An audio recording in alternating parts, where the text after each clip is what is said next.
I say, the Partito Democratico, the left, was in power for 10 years. They didn't do nothing.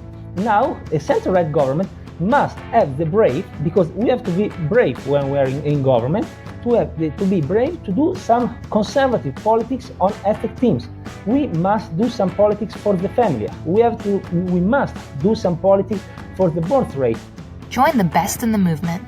It's Conservative Conversations with ISI, educating for liberty since 1953. Welcome back. You're listening to Conservative Conversations with Johnny Burke and Marlo Slayback. Today's guest is Francesco Giubilei, president of the leading Italian conservative foundation Fondazione Tattarella and of the cultural movement Nazione Futura, a writer for the newspaper Il Giornale and a contract professor at the University G. Fortunato of Benvenuto.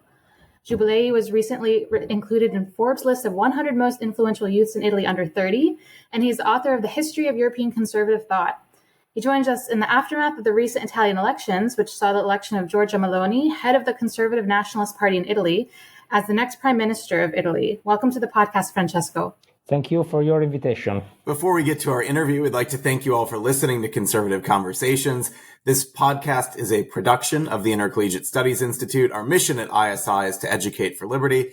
If you'd like to help us in pursuing that mission, please rate and review this podcast on Apple Podcast to help us reach more listeners like yourself.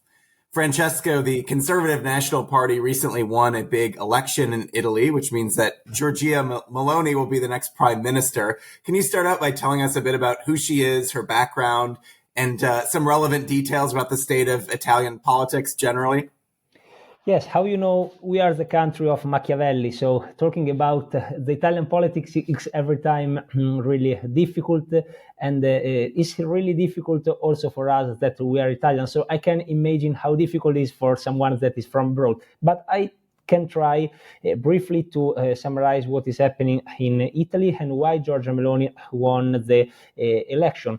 In Italy, we have a center-right coalition that is formed by three main parties. One is Fratelli d'Italia, that is the party of Giorgia Meloni, and is a conservative party. The other party is Lega by Matteo Salvini, and we can define Lega in Italy. We use the word sovranista. There isn't a translation in English, probably is national populist, something like that, but it's an identitarian party. And the third party is a classical liberal party, Forza Italia, made by Silvio Berlusconi, that was our former prime minister, and he is also well known abroad for many reasons. And Brother of Italy, according to the polls, was only 3 years ago or 2 years ago a party that was in 5%, 6%. In the European election of 2019, the voters that vote for Brother of Italy were only 6%. And imagine that Lega was 34%. And so what happened in the last 2 or 3 years is that Lega lost many voters, probably because Salvini decided to enter in the Draghi government, probably because Salvini decided to exit from the Conte government, that it was a government made by Lega and Five Star Movement, but for many reasons, Lega started losing voters. But in the same time, Brother of Italy decided to change a lot the way of and the position of the parties. In Brother of Italy, born more or less 10 years ago, and it was a small political party born in Roma. And in Italy, the right of Rome is quite different from the right of the north of Italy. The north of Italy is the more rich part of the country, is the more industrial part of the country. So the north of Italy, there is like more a classical liberal right. So in favor of tax cut, in favor of low bureaucracy, in favor of the entrepreneurial world. The right of Rome is more a social right. So is more linked with the state, with the central state, with some politics that are more in favor of welfare state. But Brother of Italy start changing in the last 2-3 years their position. Giorgia Meloni became the president of ECR, that is the European group in the parliament that was founded by the Tories, by the Conservative Party in UK. And in the same time, she changed a lot her position in economy. She's become more in favor of some classical liberal politics, and in the same times she started changing also the international position of Brother of Italy. Today, Brother of Italy is probably the more pro-Atlantic and the more pro-United States, I can say, and pro-Western political party in the Italian landscape. And this is quite interesting. Maybe later we can discuss a bit about this topic because it's quite important. And one last word about Giorgia Meloni. She's quite young. She born in 1977, so she's not an old leader. And what is interesting is that she is the first prime minister woman in our history, and how it's happening also in the United States. You can imagine how was the campaign of the left. Every time says that the right is against the woman, that the right is fascist, this kind of things, because it's happening unfortunately all over the Western countries. And finally, the first prime minister woman is come from a conservative party. So after England, where they had Margaret Thatcher, they had Theresa May, and now they have the new prime minister that she's a woman, also another important country in Europe has a new prime minister that is a woman, and she's conservative. I have to bring up, kind of the punditry that's been done from the US on the Italian elections, because a lot of pundits like to believe that America is the axis on which the universe turns. And a lot of the interpretation of Meloni's victory has been obviously unfavorable to that victory, calling her a slew of different things and tracing her win back to, some rather terrible elements of Italian history. What are your thoughts on how Americans have interpreted that victory in Italy? And is that even something that's on the minds of Italians, how, especially Americans are thinking about, is it even a comparable situation like Giorgia Meloni and other populist victories throughout the West? I think that is not only a problem of American media and American, not all the people, of course, but American liberal people, but it's a problem also some European and also Italian liberal media. I'm doing many interviews in these days with international media, with many important German, French, someone also from Spain or United States, liberal magazines. And every time that I had an interview with them, they ask me, but is Giorgia Meloni a neo-fascist? Is Brother of Italy a neo-fascist party? There is a danger of fascism in Italy. And when I listen this, I say, come on, it is something that is not linked with the reality.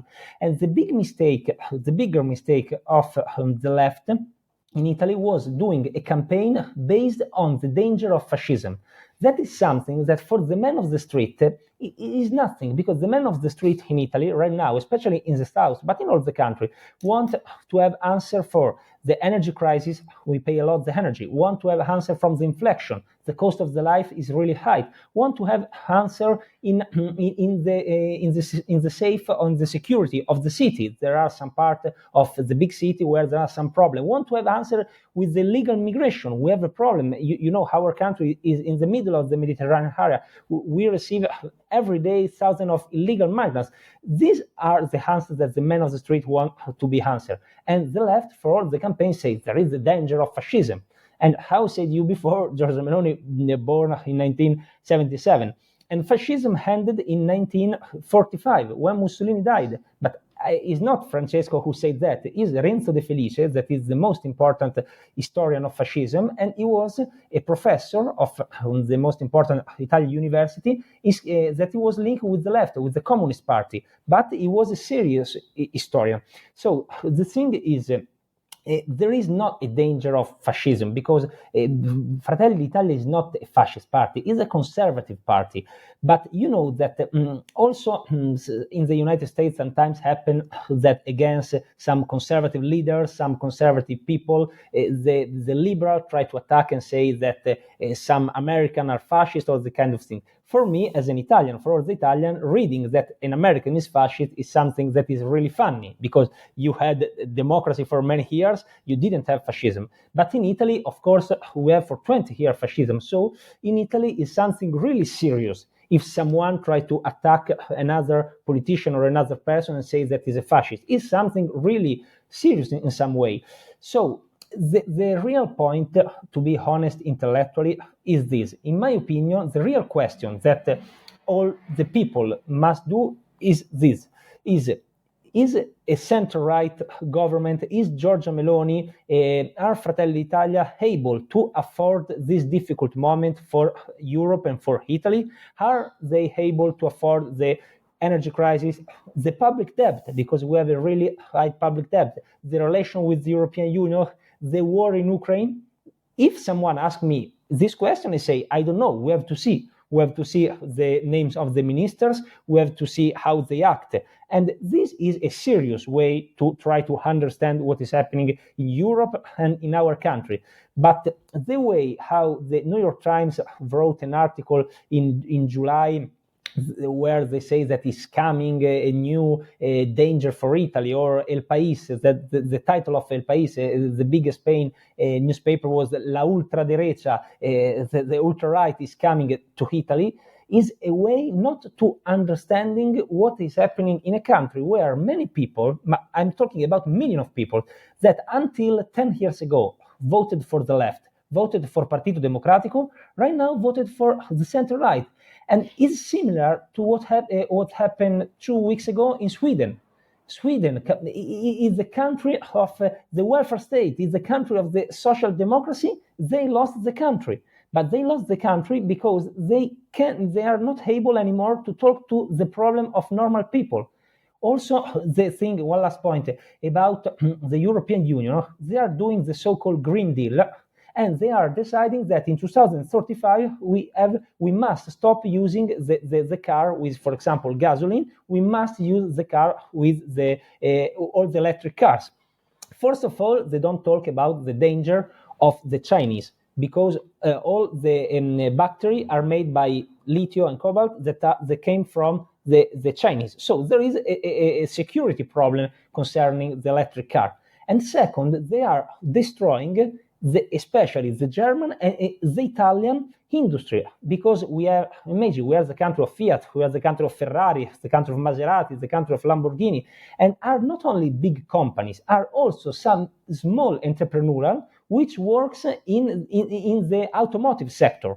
So we're talking about many people, and they are destroying with this crazy politics our economy. So I think that the center-right government must act in this way, and in an economics point of view, must do a really high cut of the tax. Francesco, I have a question for you on some of the class divides on the right, and you touched on them a little bit when you were talking about the right of Rome being different than the right in the North, and how Giorgia Meloni pivoted a bit and has, embraced some classical liberal principles, perhaps to win over the constituents in the North. At the same time, there was a pretty popular clip going around the internet of her critiquing globalist corporations and trying to turn Italians into perfect individual consumers, eroding, the nation, the family, local civic associations.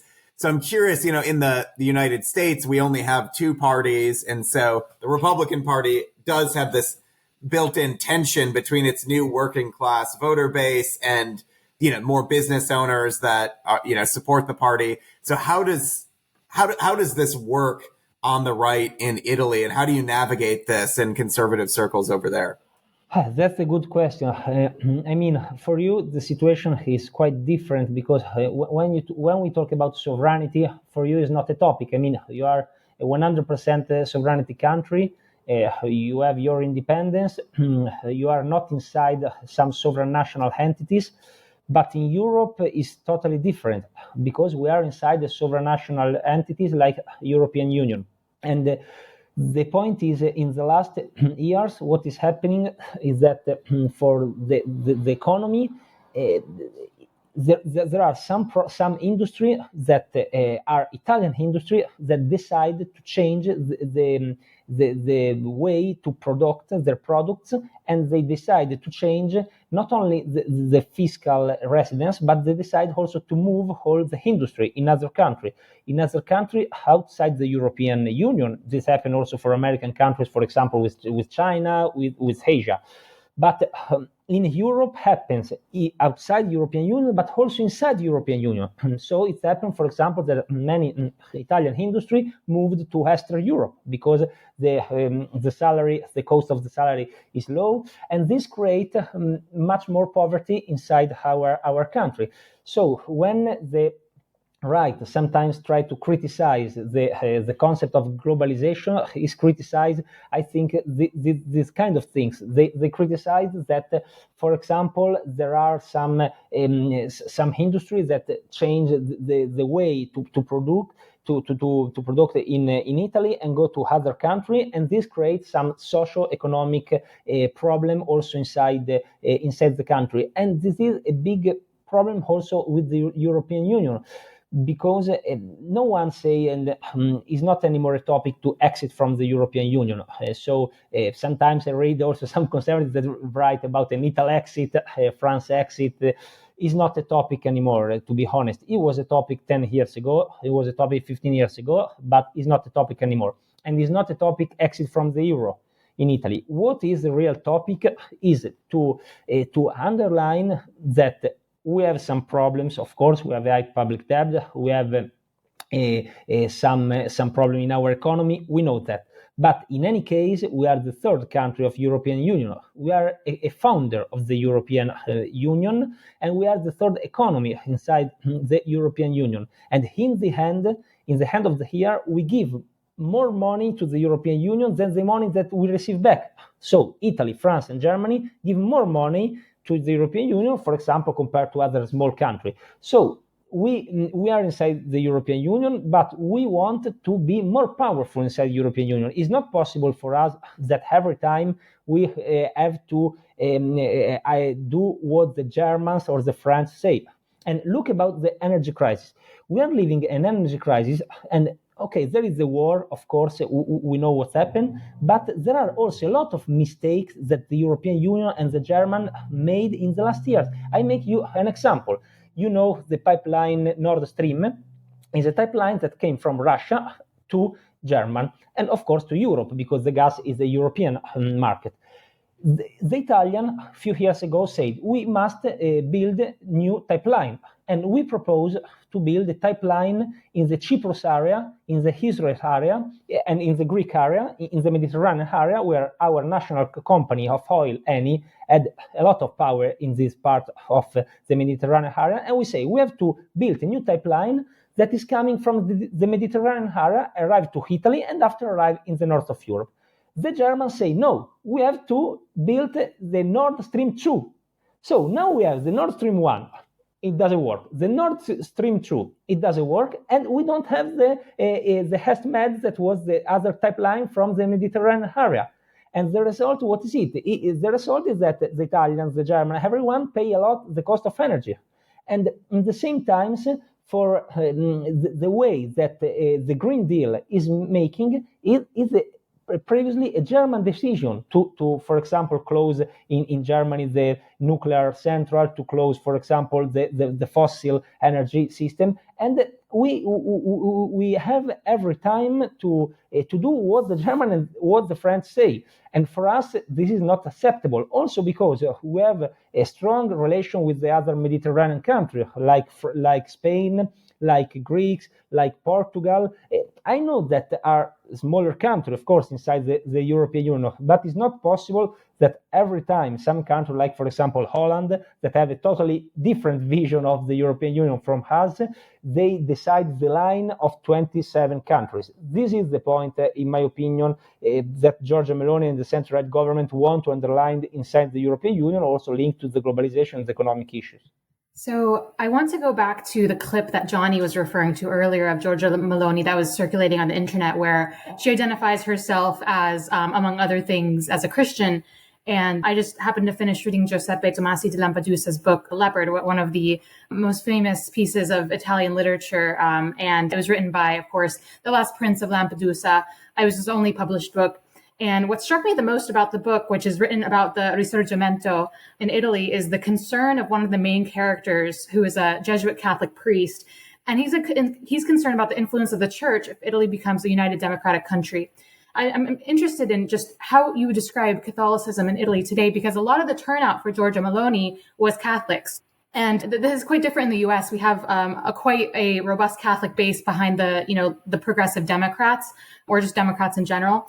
But how would you describe Catholicism in Italy today as it follows trends like the rest of Europe in declining religious observance? And can conservative leadership, do you think, revive the faith, especially among young Catholics who may maybe be disillusioned by the church, which of course is so ingrained in Italian culture? Yes, I think that there are many points in common between our conservatism and American or Anglo-conservatism. But one of the main difference between an Italian and a Latin conservatism with an American and an English one is that, in my opinion, it's not possible to split Italian conservatism with the tradition of the church. So that's meaning also if someone, I don't know, is not a Catholic directly, he doesn't go to church, but the Catholic history affect a lot the way in how we are Italian, affect a lot our identity. And no one can say that that is not true. And that meaning, for example, that on the economic issues, our conservatism is more focused on welfare states, for example, but not because it's a social vision of the society, because it's starting from the social doctrine of the church, Leone XIII. Leone XIII explained how it's important to help, for example, the poor people. And for us, the conservative is quite important. I think that one of the most important Catholic philosopher in the world is Augusto del Noce. And Augusto del Noce, I don't know if there are books translated in English, but Augusto del Noce explained a lot how is important to fight the concept of revolution, how is important to fight what happened after the 1968. And this affects a lot the position of the conservative in Italy. Yesterday, I had a debate in television, and I want to tell you about that, with many leftist people, journalists and politicians, and they start saying, okay, now there is a center-right government, and they have to do some politics in favor of the gay marriage. They have to do some politics in favor of the adoption of children by gay couples. They have to do some politics in favor of rights. And I say, the Partito Democratico, the left, was in power for 10 years. They didn't do nothing. Now, a center-right government must have the brave, because we have to be brave when we are in government, to be brave to do some conservative politics on ethnic themes. We must do some politics for the family. We must do some politics for the birth rate. And I know that in the United States, all the influencer, all the liberal media, all the actors, this kind of people will attack all the radical chic. We use this concept. Will attack this kind of politics, but we don't have to care. Because if the Italians vote for a conservative party, we must do this kind of politics. We must do some politics in favor of the family. We must do some politics that are in line with Catholicism. Of course, when we talk about Catholic in politics, I have to say that right now the influence of the church, like institution, is not anymore powerful in the Italian politics. We came from in the Fourth Republic from 1945, so after the Second World War, until 1992, there was the so-called Fourth Republic. And in this period, the Democrazia Cristiana, the Christian Democrats, was the leading party of Italy. And the church for 50 years say to all people, you must vote for Democrazia Cristiana. And all the Catholic and in all the priests, everyone say, vote for Democrazia Cristiana. And everyone vote for this party. After 1992, the Democrazia Cristiana fall down, and this is meaning that there are many parties that talk to the Catholic world. And right now, the votes of Catholic is split. It's split between Lega, Fratelli d'Italia, someone for Italia, but also many Catholics vote for the left. Also many Catholics vote for the left moderate. So there is anymore an influence of the church to say vote for this political party. It doesn't exist anymore. What is exist, of course, is another kind of influence. It's meaning that when someone became prime minister in Italy, first of all, we say that the prime minister in Italy, first of all, must talk, of course, with the president of the republic, because we are not a presidential system. So we have a president of the republic and a prime minister. So the prime minister must talk first with the president of the republic. After, must talk with the American ambassador, we used to say that, and must talk with the Pope. So that meaning that there is still a power of the church to have a kind of soft power, I say, in the politics, also because the church is really powerful also in an economic way in Italy. They have hospitals, they have many schools, so there is a power that still exists, but I can say that is more a soft power and not anymore an hard power that is able to say to people, let's go to the pool and vote for this party instead of the other party. This doesn't exist anymore, but it exists, of course, a strong soft power by the church. Francesco, you talked about the influence of Catholicism on Italian conservatism. I'm wondering if you could also talk about the influences of the Roman Republic, the Roman Empire, the Renaissance. What are some of the other influences that shape your vision of conservatism? According to the most important historian, conservatism born in 1719 with the book of Edmund Burke, The Reflection on French Revolution. And I agree for the Anglo-American conservatism. But I said to you before, our conservatism is different. And if I have to find some moment in the history where our conservatism born is with the Roman Empire. The Roman Empire, sometimes some people say that we have to open our borders to everyone because the Roman Empire was a multicultural empire. But the Roman Empire, like the Catholic Church, it was a universal empire. That meaning that when Rome conquered a territory, exported the Roman identity and the so-called concept of mos maiorum. Mos maiorum is meaning the values of the Roman Empire. And they conquered another territory and they exported the values of mos maiorum. And in all over the Roman Empire, there were this kind of values. And one of the most important concepts of the Roman Empire was the defense of the borders.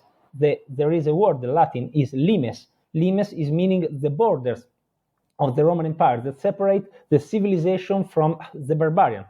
And all the society of the Roman society was based with some conservative concept, the concept of the authority, the respect of the authority, the concept of hierarchy. There was a really strong hierarchy. The concept of a link between the political power, the military power, and the religion power. First the pagan, and after, especially with Constantino, a Catholic power. So it's meaning to have a society where is underlined the importance of the spiritual view of the society that we are losing in the modern age because we feel as human invincible, and this is because of probably what happened with the French Revolution. But there is also a really important spiritual side of the man, and we have to underline that. So the conservatism in Italy started with the Roman Empire. After that, of course, it was linked with the Catholic Church, so the history of Catholic Church. But if I have to find another important moment for our conservatism, is the Middle Age. You know that, I don't know if in the United States happened the same, but every time that someone tries to say something conservative, someone say, you want to come back to the Middle Age. I don't know if it's the same in your debate. That is something ridiculous, totally ridiculous, because the same people that say, you want to come back to the Middle Age, are the people that say, oh, I read Dante Alighieri. How beautiful is the book of Dante Alighieri? How beautiful is Divina Commedia?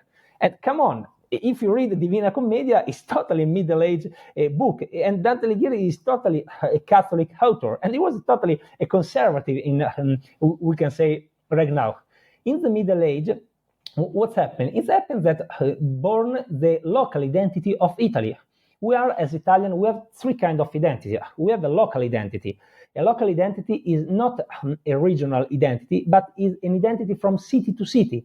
What is happening in Italy is something that probably is unique in all the world, because if you change in 20 kilometers one city to the other city, they speak in a different way they eat a different kind of pasta, for example, and they have a totally different tradition from city to city. So in 30 kilometers, you change everything, especially where? Especially in Tuscany, because Tuscany was a region that born especially during the Middle Age.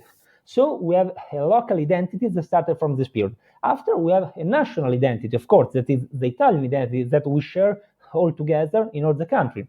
And third, we have a European identity that is, of course, different from a European Union, and we have also, of course, a Western identity. But the Middle Age was important because in the city of the Middle Age, probably you visited, I don't know, Siena or some important city in Italy, and you see that around the city there was the wall, and the wall covered the city. And inside the square, the medieval square, there was every time the tower, so the temporal power, and the campanile, we say in Italy, that is the church power.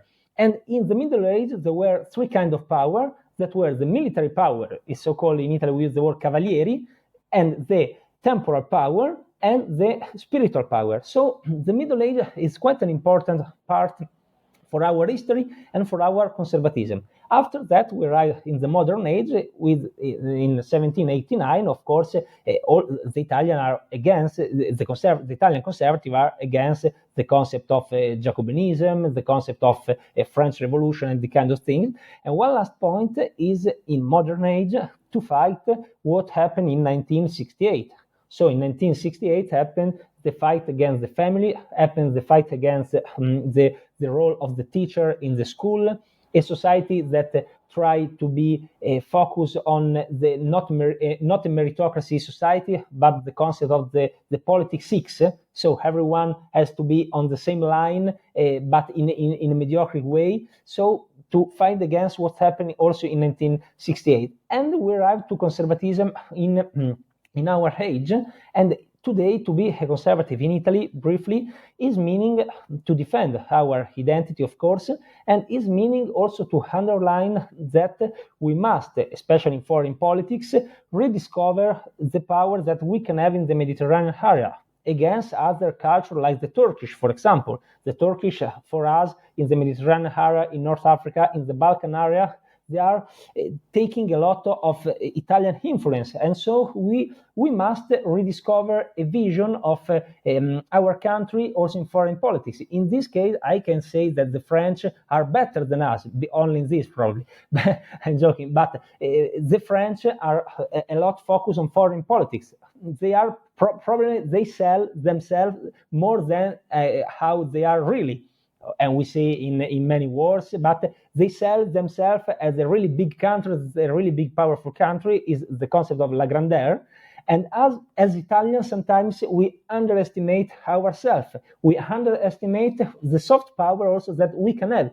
There is no country all over the world where if you go and say, I'm Italian, all the people say, oh, you are Italian. Everyone is happy to say that there is someone from Italy, because we don't have historical enemies or someone that is against us. So in this way, we have to use this soft power, but in the same time, I don't understand why we don't use our navy in the Mediterranean area. I don't understand why we don't use more our power in the Balkan area. And I hope that the conservative government can start changing also the foreign politics in this way. So two recommendations I have based on what we just discussed for listeners. You mentioned Augusto del Noce's, it seemed like you're referring to Crisis of Modernity. So a great read for anyone interested in delving more into that Italian philosopher. And also you mentioned the 1968 kind of the in France, it was riots at least. And I think it was Roger Scruton who said that was what influenced him to become a conservative, was witnessing in 1968, some of the upheaval in France. But my question is, at least I've seen this in Britain, is the US tends to kind of, one of its worst exports is what we call like woke politics. So a lot of things coming out of, for example, tech companies and just culture that has tended leftward with gender ideology and other, as conservatives, things that we consider pathological because they are pathological. Do you see that occurring in Italy as well? I know the UK has had some pretty Orwellian reactions to that sort of thing that's kind of been ingrained in even their legal system. But has Italy also kind of taken on that? Because I know France, for example, they've kind of, in a way, because I believe because of laïcité, they've been more kind of shielded against it in some ways. But what would you say Italians have reacted to some of the like woke politics that the U.S. has kind of been hell-bent on sending to other countries overseas? Is the problem also in Italy? Is becoming a problem also in Italy because there are some movement that want to do some woke politics, sometimes in a really funny way, because they talk about some things that are not same in Italy. They talk about, for example, the theme of racism and about the minority of other ethnics, but it's not a topic in Italy because we don't have right now the things. In France, it's quite different because they had many colonies, so they receive many people from also Africa in the past. It's quite different, the society in France. I can say that we have this woke problem in Italy, but I can say that if I compared our country to France, Germany, United Kingdom, and also Spain, I can say that in Western Europe, luckily we are right now the more conservative country, and also some people that don't vote for the center-right, but they have more common sense compared to the left in other European countries.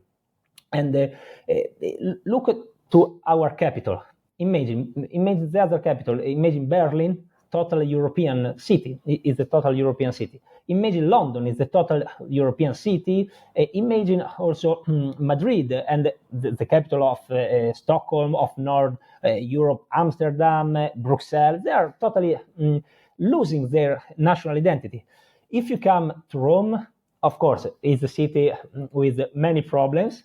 And of course, there are many problems, but in the same time, it's probably the most identitarian city the most identitarian capital in Western Europe, because we still maintain, also in the neighbor of a big city, we still maintain, how can I say, social control of the society. For example, luckily, we never had some big problem with, for example, terrorism. And we are the only country in Europe which we didn't receive many big terrorism attacks. There are some problem with migrants, but in the same time, there is not only, I can say, an official control by the police, but also by the people. That say, if you don't respect the law, the people act against some people who don't respect the unwritten law of our country. So I can say that woke is a problem that is entering in Italy too, but right now it's not so dangerous like in other European countries. And I really hope with the center-right government this can affect a lot to do some politics in favor of defending identity and against the craze of cancel culture. And we didn't have, for example, for cancel culture, some statues that are destroyed. We only have one episode in the north of Italy with the statue, but there aren't some episodes incredible like we saw in United States and like we saw in United Kingdom. So it's still a conservative country, Italy, for many reasons, and I say luckily. Francesco, we're out of time for today, but I really appreciate you joining the podcast. If people want to see more of your work or stay up to date on Italian politics, where can they find you and where can they look? I think that they can find me on social media that are the most common place. So on Twitter, my account is Giubilei F. And on, of course, Facebook, they can follow not only my channel, but also the channel of Nazione Futura. And in the same time, if someone understands Italian, can also read my books and articles. And I hope to see some American conservative friends soon in Rome, that you are always our guest. Great. Thank you so much. And thank you for listening to Conservative Conversations with ISI. If you've enjoyed this podcast, please feel free to head over to isi.org/resources to see all that we offer our members, including the Intercollegiate Review, select modern age articles, ISI books, and of course this podcast. Thanks again for listening. Don't forget to rate and review, and we will see you next time on Conservative Conversations with ISI.